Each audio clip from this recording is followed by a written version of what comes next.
स्वप्नातील घर आणि हक्काचा व्यवसाय आता एकाच ठिकाणी. राहता साकूर येथील एअरपोर्ट रोडवर आम्ही घेऊन आलोय एक भव्य डेव्हलपमेंट प्रोजेक्ट इराज पार्क. आमची वैशिष्ट्ये: कलेक्टर NA प्लॉट्स, बंगलोसाठी हक्काची जागा, कमर्शियल कॉम्प्लेक्स, मुख्य रस्त्याला लागून दुमजली गाळे, प्रशस्त 2 BHK व 3 BHK रो हाऊस आणि 2 BHK फ्लॅट स्कीम. तयार दर्जेदार पायाभूत सुविधा, 9 व 12 मीटरचे सिमेंट कॉन्क्रीट रस्ते, अंडरग्राऊंड ड्रेनेज आणि वॉटर सप्लाय व स्ट्रीट लाईटनी सुसज्ज. Ready club house, open gym, मुलांसाठी प्ले एरिया आणि सुंदर गार्डन. सुंदर असे प्रभू श्रीराम मंदिर प्रोजेक्ट मध्येच. पत्ता: सर्वे नंबर 97/1, एअरपोर्ट रोड, उपासनी महाराज मंदिराजवळ, साकुरी, राहता. आजच संपर्क करा 8550 99 70 70.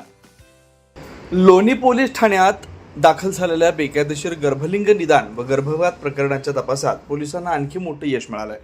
आरोपी डॉक्टर राहुल भणगे याला सोनोग्राफी मशीन विक्री करणाऱ्या 3 जणांना पुणे येथून ताब्यात घेऊन अटक करण्यात आली. या नव्या कारवाईनंतर प्रकरणातील एकूण आरोपींची संख्या आता 16 वर पोहोचली आहे. राहता तालुक्यातील निर्मळ पिंपरी शिवारात निळवंडे कालव्याजवळील एका खोलीत गर्भवती महिलांकडून पैसे उकळून बेकायदेशीर गर्भलिंग तपासणी केली जात असल्याची गोपनीय माहिती पोलिसांना मिळाली होती. त्यानुसार पोलिसांनी सापळा रचत संबंधित ठिकाणी छापा टाकला होता. या कारवाई दरम्यान पोलिसांनी USG मशीन, मोबाईल फोन, रोख रक्कम तसेच वाहन असा सुमारे 24 लाख रुपयांचा मुद्देमाल जप्त केला होता. त्यावेळी डॉक्टर राहुल आबासाहेब भणगे आणि त्यांच्या साथीदारांना ताब्यात घेण्यात आलं होतं.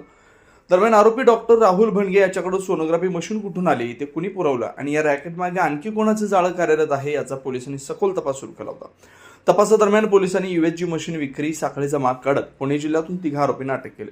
अटक करण्यात आलेल्यांमध्ये आकाश सुभाष मलगुंडे, वय 32, राहणार धनगरवाडी, मलगुंडे बस्ती, ढोकसांगवी, तालुका शिरूर, जिल्हा पुणे, नरेंद्र साहेबराव ठाकरे, राहणार केस नंदगाव, तालुका हवेली, जिल्हा पुणे आणि निळकंठ अशोक जाधव, वय 37, राहणार लोहगाव, पुणे यांचा समावेश आहे. या 3 आरोपी डॉक्टरला सोनोग्राफी मशीन विक्री केल्याचं तपासात निष्पन्न झाल्याची माहिती पोलिसांनी दिली. यापूर्वीच या प्रकरणात बेकायदेशीर गर्भपातासाठी वापरल्या जाणाऱ्या औषधांचा पुरवठा करणारा डॉक्टर राज अजीज शेख यालाही पोलिसांनी अटक केली होती.